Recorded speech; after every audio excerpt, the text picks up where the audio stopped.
नमस्कार। आज के इस एक्सप्लेनर में हम एक ऐसी सच्ची कहानी पर चर्चा करने वाले हैं जो हम में से लगभग हर किसी को अपनी सी लगेगी।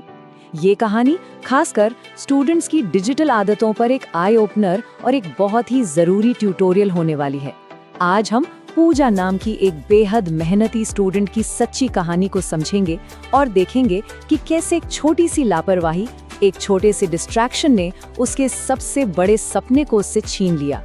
तो चलिए सीधे इस चर्चा में उतरते हैं। एक डिवाइस जिसे उधार के पैसों से खरीदा गया था ताकि एक सपना पूरा हो सके, आखिर में उसी डिवाइस ने उस सपने को ही चुरा लिया। क्यों? है ना एकदम अजीब बात। जिस चीज को सफलता की सीढ़ी बनने के लिए लाया गया था, वो आखिर फेलियर का सबसे बड़ा कारण कैसे बन सकती है? यही हमारी आज की कहानी का मेन पॉइंट है। A dream and a smartphone, the promise of online studies.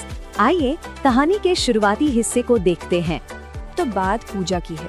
पूजा पढ़ाई में बहुत ही तेज, समझदार और मेहनती स्टूडेंट थी। उसका परिवार फाइनेंशियली काफी वीक था। उसके पिता एक दिहाड़ी मजदूर थे और उसकी माँ लोगों के घरों में काम करती थी। इन सब कठिनाइयों के बाद भी पूजा ने एक बहुत बड़ा सपना देखा था। वो लाइफ में कुछ बड़ा करके अपने माता पिता की पूरी जिंदगी बदलना चाहती थी। और पता है, वो अपनी स्कूल क्लास में हमेशा टॉप करती थी। यहाँ तक कि टीचर्स को भी पूरा यकीन था कि पूजा आगे चलकर बहुत बड़ा नाम करेगी। बस इसी भरोसे पर उसके पिता ने उधार लेकर अपनी औकात से बाहर जाकर उसे एक स्मार्टफोन दिला दिया ताकि उसकी ऑनलाइन क्लासेस में कोई रुकावट ना आए। और अब यहाँ एक बड़ा डिफरेंस देखिए कि आखिर प्लान क्या था और असल में हुआ क्या। फोन लेने का मेन पर्पस क्या था? ऑनलाइन पढ़ाई करना और एक ब्राइट फ्यूचर बनाना, राइट? शुरुआत में बिल्कुल ऐसा ही हुआ, पर धीरे धीरे वही फोन इंस्टाग्राम, फेसबुक और रील्स की एंडलेस दुनिया में बदल गया। पढ़ाई की जगह दोस्तों के साथ नॉन स्टॉप चैटिंग और वीडियोस देखना डेली रूटीन बन गया। मतलब पूरा का पूरा फोकस ही शिफ्ट हो गया। The slippery digital slope, from studying to scrolling. अब यहाँ से चीजें बहुत तेजी से हाथ से निकलने लगती हैं। देखिए, डिजिटल एडिक्शन कभी भी एक रात में नहीं होता। ये एक ढलान की तरह है। शुरुआत होती है बस एक हार्मलेस सी ऐप जैसे इंस्टाग्राम डाउनलोड करने से। फिर धीरे से ध्यान फेसबुक और उन एंडलेस शॉर्ट वीडियोस पर चला जाता है जो खत्म होने का नाम ही नहीं लेते। फिर शुरू होती है असली प्रॉब्लम, वर्चुअल दुनिया का वो नशा। मेरे कितने लाइक्स आए, कितने नए फॉलोअर्स बढ़े, ये एक ऑब्सेशन बन जाता है। और आखिर में स्थिति ऐसी हो जाती है कि सारी रात फोन पर जागने की आदत पड़ जाती है। सोचो, जो सफर किताबों से शुरू हुआ था वो अब पूरी तरह से ट्रैक से उतर चुका था। Ignored warnings, lost focus, the disconnect. जब ध्यान भटकता है तो अपनों की आवाज भी सुनाई देना बंद हो जाती है।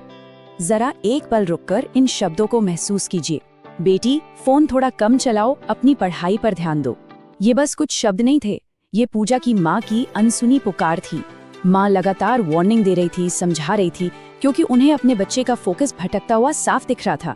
लेकिन होता क्या है ना, जब सोशल मीडिया का चश्मा आंखों पर चढ़ता है तो घर वालों की सबसे जरूरी आवाजें भी बैकग्राउंड नॉइज लगने लगती हैं। पूजा उस वर्चुअल दुनिया के उत्साह में इतनी डूब चुकी थी कि उसने इन वार्निंग्स को लिटरली बिल्कुल इग्नोर कर दिया।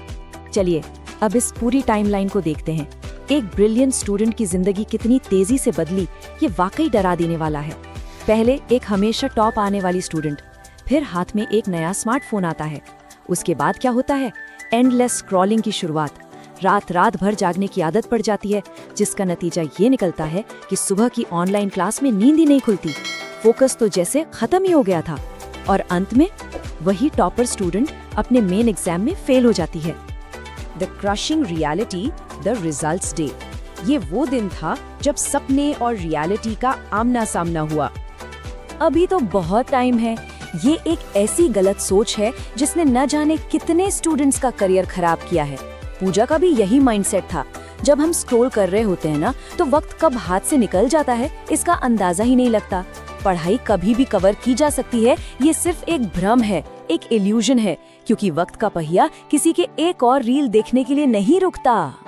और फिर जब रिजल्ट आया तो अंजाम बहुत ही दर्दनाक था। रिजल्ट था फेल। उस पल की झलक सोचिए जरा। एक पिता का वो कम्प्लीटली ब्लैंक रिएक्शन, उनके मुंह से एक शब्द तक नहीं निकला और माँ की आंखों में बस आंसू थे।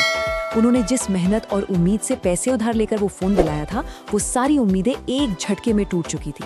और ठीक उसी वक्त पूजा को अपनी जिंदगी की सबसे बड़ी और सबसे कड़वी सच्चाई का एहसास हुआ। जिस फोन ने उसे आगे बढ़ाना था, उसी अकेले फोन ने उसकी पढ़ाई, उसका सपना उससे छीन लिया था। ये सच में दिल तोड़ देने वाली कहानी है, लेकिन इससे एक बहुत बड़ा लेसन मिलता है। एक बहुत जरूरी सवाल उठता है यहाँ पर, आखिर स्टूडेंट्स ऐसा क्या करें जिससे सफलता का ये उपकरण, ये टूल उनकी असफलता का कारण न बन जाए। आइए अब इस कहानी से निकलकर कुछ ऐसी प्रैक्टिकल बातों पर चर्चा करते हैं जो आजकल हर किसी के लिए जरूरी हैं। Setting digital boundaries, lessons from Pooja's story, यही वो सबसे इम्पोर्टेंट हिस्सा है। तो सबसे पहला और अहम सबक है अपनी फोन यूजेज को कंपार्टमेंटलाइज करना। सीधे शब्दों में कहें तो रूल सेट करना। फोन का प्राइमरी इस्तेमाल सिर्फ और सिर्फ ऑनलाइन स्टडीज के लिए होना चाहिए। ये समझना बहुत जरूरी है कि जिस पर डिस्ट्रैक्शन वाली एप्स डाउनलोड होती हैं, वो सफलता के मार्ग से भटकने का सबसे पहला कदम होता है। बस 5 मिनट के लिए रील देख लेता वाला जो जाल है ना, इससे बिल्कुल बचकर रहना है। डिवाइस स्टडी के लिए है, एंडलेस एंटरटेनमेंट के लिए नहीं। दूसरा बड़ा सबक, एक्सटर्नल अकाउंटेबिलिटी बनाना, मतलब अपनी बहरी जवाबदेही तय करना। जब भी माता पिता या फैमिली मेंबर्स टोकें कि बेटा स्क्रीन टाइम बहुत ज्यादा हो रहा है, तो उसे गुस्से में नहीं लेना चाहिए, उनकी बात सुननी चाहिए। उनके दिए गए बलिदानों की कीमत किसी वर्चुअल प्लेटफॉर्म पर मिलने वाले लाइक्स और फॉलोवर्स से कई गुना ज्यादा होनी चाहिए। जब अपने भलाई की बात हो तो उसे कभी हल्के में नहीं लेना चाहिए। वो हमें सच्चाई दिखाते हैं जब हम खुद भटक जाते हैं। और तीसरा सबक, जो आज के इस डिजिटल दौर में बिल्कुल एक लाइफलाइन की तरह है, फिजिकल बाउंड्रीज सेट करना। अपनी नींद, अपने स्लीप स्केड्यूल के साथ कोई समझौता नहीं। रात भर बेड पर लेटकर लगातार फोन चलाना एक साइलेंट पॉइजन की तरह है। रात को फोन खुद से दूर रखें, तभी तो अगले दिन सुबह दिमाग फ्रेश और फोकस शार्प रहेगा।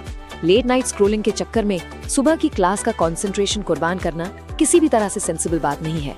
डिजिटल डिसिप्लिन बिना फिजिकल डिसिप्लिन के अधूरा है। इस एक्सप्लेनर के अंत में बस एक आखिरी और बहुत पावरफुल बात ध्यान रखनी है। सोशल मीडिया खुद में गलत नहीं है, लेकिन उसका गलत इस्तेमाल एक इंसान की पूरी जिंदगी बदल सकता है, और वो भी एकदम गलत दिशा में। सोशल मीडिया कोई विलन नहीं है, ये सिर्फ एक टूल है।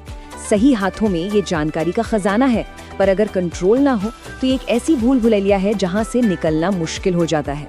तो अंत में सवाल यही बच जाता है, क्या आपका डिवाइस आपको कंट्रोल कर रहा है या आप अपने डिवाइस को?